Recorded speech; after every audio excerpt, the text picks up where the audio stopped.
Hello, in this video I'm gonna show you how to do time trials in F1 24. In order to access time trials we need to open F1 World, and then over here we need to go and play.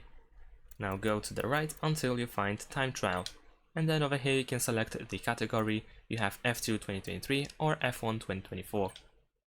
Once you select, then you can select the team, and in the top right corner you can enable or disable equal performance. Now here you can select the track.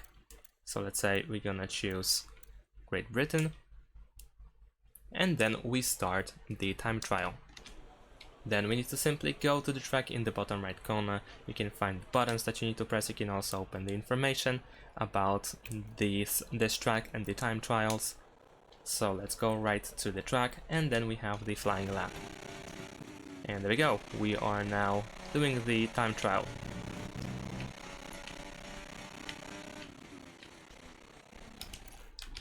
After you are done with the time trial, you can simply end the session. And that's it. Thanks for watching. Leave a like and subscribe to my channel, and see you in my next videos. Bye.